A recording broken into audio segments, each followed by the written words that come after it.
സർക്കാർ ആയുഷ് വകുപ്പ് നാഷണൽ ആയുഷ് മിഷനുമായി സഹകരിച്ച് ഇന്ന് 12ാമത് അന്താരാഷ്ട്ര യോഗാ ദിനം ആചരിച്ചു. അന്താരാഷ്ട്ര യോഗാ ദിനാചരണത്തിന്റെ സംസ്ഥാനതല ഉദ്ഘാടനം രാവിലെ 7 മണിക്ക് തിരുവനന്തപുരം ജിമ്മി ജോർജ് ഇൻഡോർ സ്റ്റേഡിയത്തിൽ ആരോഗ്യ ആയുഷ് ദേവസ്വം വകുപ്പ് മന്ത്രി കെ മുരളീധരൻ ഉദ്ഘാടനം നിർവഹിച്ചു. ആരോഗ്യകരമായ വാർദ്ധക്യം യോഗയിലൂടെ എന്ന പ്രമേയത്തെ കേന്ദ്രീകരിച്ചാണ് ഈ വർഷത്തെ യോഗാചരണം. ശാരീരികവും മാനസികവും വൈകാരികവുമായ ആരോഗ്യം മെച്ചപ്പെടുത്തുന്നതിനുള്ള സമഗ്രമായ മാർഗമാണ് യോഗ. പ്രായം കൂടുന്നതിനനുസരിച്ച് സ്വയം പര്യാപ്തതയും ആത്മവിശ്വാസവും ജീവിതോത്സാഹവും നിലനിർത്താൻ യോഗയിലൂടെ സാധിക്കുമെന്നതിനുള്ള ബോധവൽക്കരണം കൂടിയാണ് പ്രസ്തുത പ്രമേയം. വളരെ സന്തോഷത്തോടുകൂടിയാണ് നമ്മൾ ഇന്നിവിടെ ഒത്തുകൂടിയിട്ടുള്ളത്. അന്താരാഷ്ട്ര യോഗ ദിനത്തിനോടനുബന്ധിച്ച് ഇന്ന് യോഗാഭ്യാസത്തിന് വേണ്ടി ഇവിടെ എത്തിച്ചേർന്ന എല്ലാവരെയും ആത്മാർത്ഥമായി സ്വാഗതം ചെയ്യാം. തീർച്ചയായും യോഗയെ സംബന്ധിച്ച് പറയുമ്പോൾ പണ്ട് നമ്മുടെ ഋഷിവര്യന്മാരൊക്കെ യോഗ ചെയ്തതായി പുരാണങ്ങളിൽ പറഞ്ഞിട്ടുണ്ട്. പക്ഷെ അതുകൊണ്ടായിരിക്കാം ചിലപ്പോൾ ഇതിനൊക്കെ മറ്റ് ചില നിറങ്ങൾ നൽകുന്നു. സത്യം പറഞ്ഞാൽ യോഗയ്ക്ക് ജാതിയോ മതമോ അല്ലെങ്കിൽ മറ്റ് വർണ്ണവിവേചനങ്ങളൊന്നുമില്ല. എല്ലാവർക്കും അനുഷ്ഠിക്കാവുന്ന, ആരോഗ്യം നിലനിർത്താവുന്ന ഒരു സംവിധാനമാണ് യോഗ എന്ന് പറയുന്നത്. ഓരോരുത്തർക്ക് ആരോഗ്യം നിലനിർത്താൻ പല മാർഗങ്ങളുണ്ട്. ഇപ്പോൾ കാലത്ത് തന്നെ ജോഗിങ് നടത്തുന്നവരുണ്ട്. അതുപോലെ തന്നെ നമ്മുടെ കുട്ടികളെ അടക്കം കേരളത്തിൽ കൂടുതലായിട്ടും ഈ കളരി അഭ്യസിപ്പിക്കാറുണ്ട്. ഇതെല്ലാം ആരോഗ്യം പ്രദാനം ചെയ്യാനുള്ള വിവിധ മാർഗങ്ങളാണ്. പ്രത്യേകിച്ച് നമുക്കറിയാം ഇന്നത്തെ ഒരു കാലഘട്ടം എന്ന് പറയുന്നത് ഇപ്പോൾ വാട്സപ്പും യൂട്യൂബിൻ്റെയൊക്കെ കാലമാണ്. ഇപ്പോൾ വ്യായാമത്തിനല്ല പ്രാധാന്യം കൊടുക്കാറുള്ളത്, യൂട്യൂബ് നോക്കാനും അതുപോലെ തന്നെ സോഷ്യൽ മീഡിയ ഇങ്ങനെയൊക്കെയുള്ളൊരു കാലഘട്ടത്തിൽ ജീവിതശൈലി രോഗങ്ങളും മനുഷ്യന് അനാരോഗ്യമായ ചുറ്റുപാടുകളും നമ്മുടെ ആരോഗ്യത്തിനെയും ആയുസ്സിനെയും പുറകോട്ട് വലിക്കുന്നുണ്ട്. കാരണം ആരോഗ്യമില്ലാത്തൊരു വ്യക്തിക്ക് ആയുസ് കുറയും.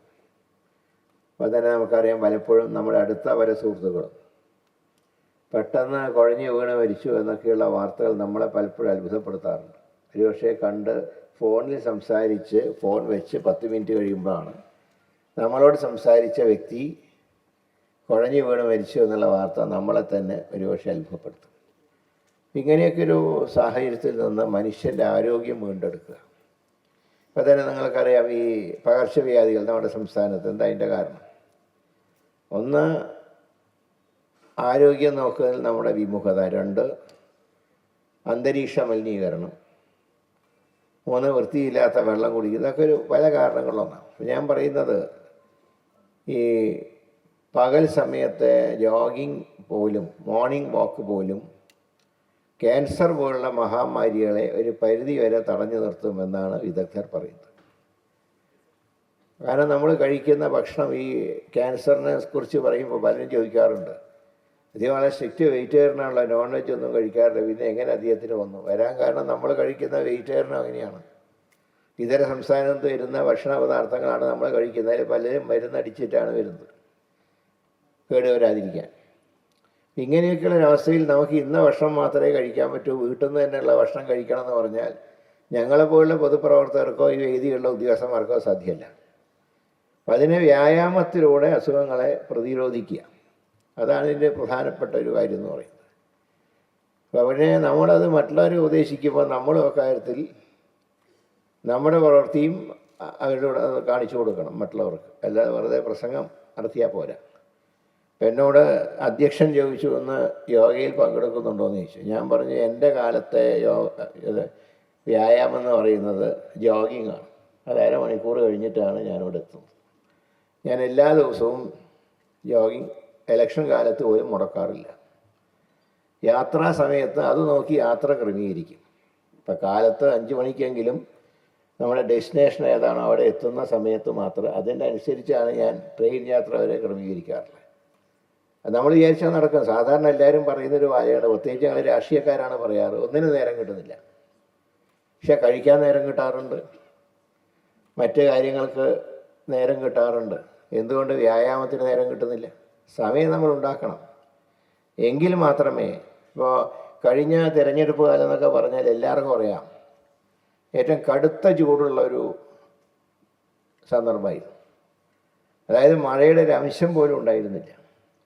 ആ സമയത്തൊക്കെ വീട് വീടാന്തരം കയറി വോട്ട് ചോദിക്കാനൊക്കെ എന്നെപ്പോലുള്ളവർക്ക് കഴിഞ്ഞത്. ചെറുപ്പക്കാർക്ക് കഴിയും, പക്ഷേ എന്നെപ്പോലുള്ളവർക്ക് കഴിയാൻ കാരണം ഈ വ്യായാമത്തിലൂടെ കിട്ടിയ ഒരു ശാരീരിക ആരോഗ്യം കൊണ്ട് മാത്രമാണ് ഇങ്ങനെയുള്ള പ്രതിസന്ധികളെ അതിജീവിക്കാൻ കഴിഞ്ഞത്. അപ്പോൾ അതുകൊണ്ടാണ് ഞാൻ പറയുന്നത്, അവനവന് ഇഷ്ടമുള്ള മാർഗം തിരഞ്ഞെടുക്കാം. അതിൽ യോഗ വേണ്ടവർക്ക് യോഗ തിരഞ്ഞെടുക്കാം, ജോഗിങ് വേണ്ടവർക്ക് അത് തിരഞ്ഞെടുക്കാം, മോർണിംഗ് വാക്ക് അവർക്ക് അത് തിരഞ്ഞെടുക്കാം. കേരളത്തിൻ്റെ മുഖ്യമന്ത്രിയായിരുന്ന ശ്രീ വി എസ് അച്യുതാനന്ദൻ, അദ്ദേഹമാണ് ഏറ്റവും ദീർഘായുസ്സോടെ ജീവിച്ചൊരു വ്യക്തി എന്ന് പറയുന്നത്. അദ്ദേഹത്തിൻ്റെ ദിനചര്യകളിൽ പ്രധാനമായിരുന്നു യോഗ എന്ന് പറയുന്നത്. എൻ്റെ പിതാവിൻ്റെ ആരോഗ്യത്തിൻ്റെ രഹസ്യം മോർണിംഗ് വാക്കായിരുന്നു.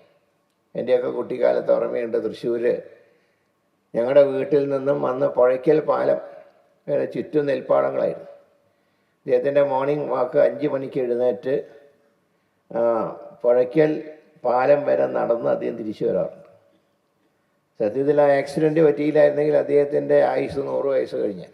അപ്പോൾ ഞാൻ പറയുന്നത്, ഇവരൊക്കെ രാഷ്ട്രീയ നേതാക്കന്മാർ പോലും അവരുടെ ജീവിതം, അവരുടെ ആയുസ്, അതിൻ്റെയൊക്കെ പുറകിൽ നോക്കിയാൽ ഈ യോഗ, മോർണിംഗ് വാക്ക്, ജോഗിങ് ഇതൊക്കെ ഒരു പ്രധാന ഘടകം തന്നെയാണ്. ഇതിൻ്റെയൊക്കെ അന്തിമ ലക്ഷ്യം ഒന്നേ ഉള്ളൂ. അന്തിമ ലക്ഷ്യം എന്ന് പറയുന്നത് ആരോഗ്യമുള്ള ഒരു തലമുറയെ വാർത്തെടുക്കുക.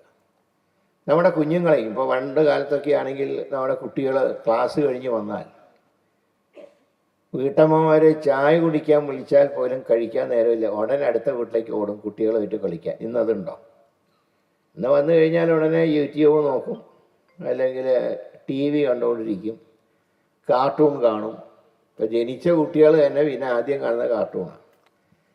സാധാരണ അമ്മമാർ മക്കൾക്ക് ഭക്ഷണം കൊടുക്കാനൊക്കെ തിരഞ്ഞെടുക്കുന്ന ഒന്നില്ല കാർട്ടൂൺ, അല്ലെങ്കിൽ വാട്സപ്പിലെ കാണിച്ചു കൊടുക്കുക. ഇതൊക്കെയാണ് ഇപ്പോഴത്തെ ഒരവസ്ഥ. അതുകൊണ്ടാണ് ഈ യോഗ ദിനത്തിനുള്ളൊരു പ്രാധാന്യം. അത് പൊതുപ്രവർത്തകർ തന്നെ അവരുടെ ശൈലിയിലൂടെ അത് ജനങ്ങൾക്ക് ബോധ്യമാക്കി കൊടുക്കണം എന്ന് മാത്രമേ പറയുന്നുള്ളൂ. ഏതായാലും ഈ യോഗ ദിനത്തിൽ ഇത്രയും നന്നായി ഒരു പരിപാടി സംഘടിപ്പിച്ച സംഘാടകർ ആയുഷാണ് ഇതിൻ്റെ നേതൃത്വം നൽകുന്നത്. ഇപ്പോഴത്തെ കാലത്തിൽ വ്യത്യാസം കൊണ്ട് നിങ്ങൾ ശ്രദ്ധിച്ചു കാണില്ല. ഇപ്പോഴത്തെ ആരോഗ്യ വകുപ്പെന്ന് പറഞ്ഞാൽ അലോപ്പതി വകുപ്പാണ്. ആയുഷിലാണ് എല്ലാ പാരമ്പര്യ ചികിത്സാ രീതികൾ, ആയുർവേദം, ഹോമിയോ, യുനാനി, ഇതെല്ലാം ആയുഷിൻ്റെ കീഴിലാണ്. കേന്ദ്രത്തിൽ 2 മന്ത്രിമാരാണ്, ഒരു ആരോഗ്യവകുപ്പ് മന്ത്രിയല്ല ആയുഷ് കൈകാര്യം ചെയ്യുന്നത്, 2 മന്ത്രിമാരാണ് കൈകാര്യം ചെയ്യുന്നത്. ഇവിടെ പിന്നെ 2ഉം കൂടെ ഒരാൾ മാത്രമാണ് കൈകാര്യം ചെയ്തത് കഴിഞ്ഞ കുറേ കാലങ്ങളായി. അപ്പോൾ ഈ വകുപ്പ് രൂപീകരിക്കുമ്പോൾ തന്നെ ഇതിനെക്കുറിച്ച് കുറേ തർക്കങ്ങളുണ്ടായിരുന്നു. അന്ന് എല്ലാവരും പറഞ്ഞു, അപ്പോൾ കേന്ദ്രത്തിൽ നിന്ന് ഇതിനു വേണ്ടി ആയുഷിന് വേണ്ടി പ്രത്യേക ഫണ്ടൊക്കെ ഉണ്ട്, അതുകൊണ്ട് ഫണ്ടൊന്നും ലാഭസാവണ്ടെന്ന് വിചാരിച്ചിട്ടാണ് അത് തുടങ്ങിയത്. പക്ഷെ തുടങ്ങിയപ്പോഴാണ് അതിൻ്റെ ഗുണം മനസ്സിലാവുന്നത്. ഒരുപാട് ആരോഗ്യം പ്രദാനം ചെയ്യുന്നതിൽ ആയുഷ് വകുപ്പിനും അതിൻ്റേതായിട്ടുള്ള പങ്കുണ്ട്. അതുപോലെ തന്നെ പിന്നെ അലോപ്പതിക്ക് അതിൻ്റെ പങ്കുണ്ടല്ലോ. അലോപ്പതിയും വേണം, ആയുർവേദവും വേണം, പാരമ്പര്യ ചികിത്സ വേണം. ആയുഷും ആരോഗ്യവും ചേരുമ്പോഴേ ഒരു മനുഷ്യൻ ആരോഗ്യം ഉണ്ടാവൂ. ആ രീതിയിൽ മുന്നോട്ട് പോകാൻ നമുക്ക് കഴിയണം. അതിന് പിന്നെ വേറൊരു കാര്യമുള്ളത്, നമ്മൾ ഈ ഗാന്ധി ജയന്തി ദിനത്തിലും സ്വാതന്ത്ര്യ ദിനത്തിലും റിപ്പബ്ലിക് ദിനത്തിലും ഗാന്ധിജിയെ ഓർക്കുന്ന പോലെ വർഷത്തിൽ 2-3 ദിവസം മാത്രം യോഗ ചെയ്താൽ പോരാ. ചെയ്യുകയാണെങ്കിൽ മര്യാദയ്ക്ക് എല്ലാ ദിവസവും ചെയ്യണം. അതിന് സമയം ഉണ്ടാവണം. ഇന്നിപ്പോൾ നിങ്ങളിവിടെ കൃത്യം 7 മണിക്ക് മുമ്പ് എല്ലാവരും ഇവിടെ ഹാജരായതുപോലെ നിങ്ങളുടെ വീടുകളിൽ, ഇപ്പോൾ എനിക്ക് തോന്നുന്നത് യോഗ ചെയ്യാൻ എളുപ്പം സ്വന്തം വീട് തന്നെയാണ്. കാരണം വേറെ സ്ഥലം അന്വേഷിച്ചു പോകണ്ട. അപ്പം ഞാനൊക്കെ എവിടെയെങ്കിലും താമസിക്കാൻ പോകുമ്പോൾ ആദ്യം ചോദിക്കും, അവിടെ ജോഗിങ്ങിനുള്ള സ്ഥലം ഉണ്ടോയെന്ന് ചോദിക്കും. അതാണ് താമസിക്കാനുള്ളൊരു മെയിൻ വെന്യൂ ആയിട്ട് ഞാൻ തിരഞ്ഞെടുക്കാറ്. പക്ഷേ യോഗയ്ക്ക് അത്രയും ആവശ്യമില്ല.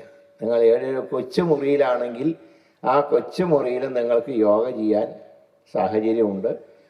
മിനിമം അരമണിക്കൂറെങ്കിലും. നമ്മുടെ എല്ലാ ഇതിലും യോഗയാണെങ്കിലും ജോഗിങ് ആണെങ്കിലും മോർണിംഗ് വാക്ക് ആണെങ്കിലും അരമണിക്കൂർ മിനിമം ചെയ്യണം. അല്ലാതെ ആർക്കാനും വേണ്ടി ഓക്കാനിക്കുന്ന പോലെ 2 വലിയും വലിച്ചിട്ട് നിർത്തരുത്.